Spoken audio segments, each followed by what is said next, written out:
Ahmet Yurt, halk arasında bana sarı saltılı Ahmet Dede derler. Tunceli Kozat kazasının Akören köyü nüfus kaydına kayıtlıyım. Soy ve secere olarak sarı saltık evladıyım. 1934 doğumluyum. 20 yaşından beri saz çalar, söylerim ve beste yazarım.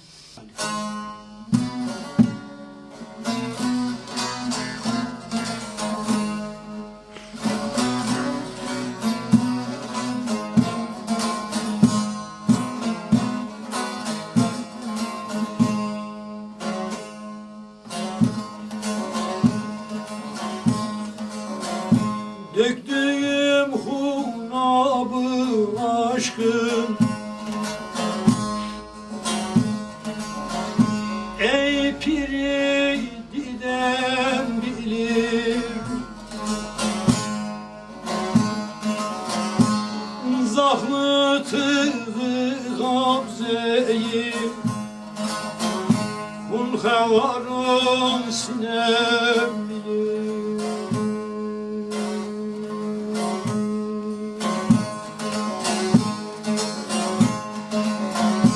Derdi hicranın suali,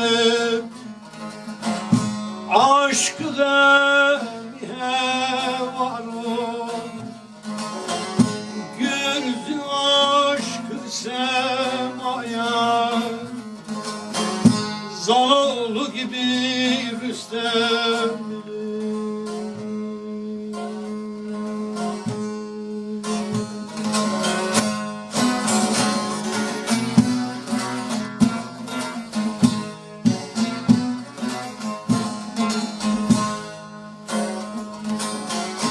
Bade-i aşka lokma gelse de bulamaz deva, derdi aşka var mıdır dünyada bir merhem bilir.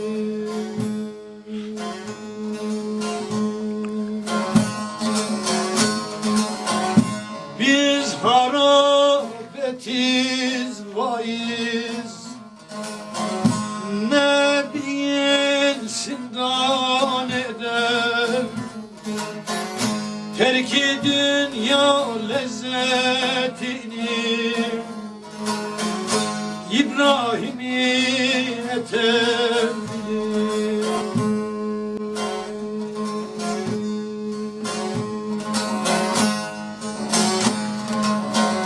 Terki dünya lezzetini İbrahim'i yeter bilir.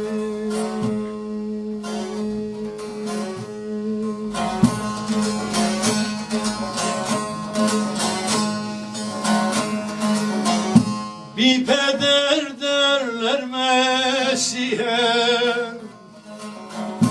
belki ruhullah imiş, kimseler bilmez o sırrı, müphem bir Meryem bilir.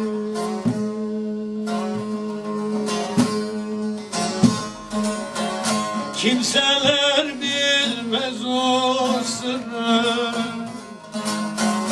müphem bir Meryem bilir.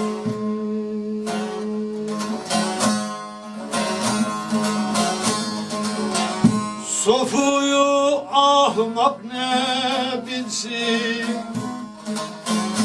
sofuyu ahmak ne bilsin, gün tüken esrarını,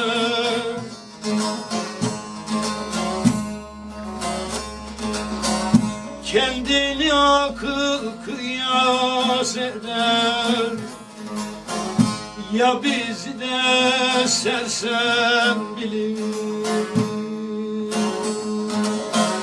Kendini aklı kıyas eder, ya bizi de de sersem bilir.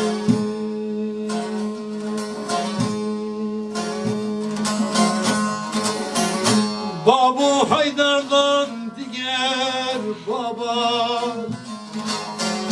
men de etmem iltica,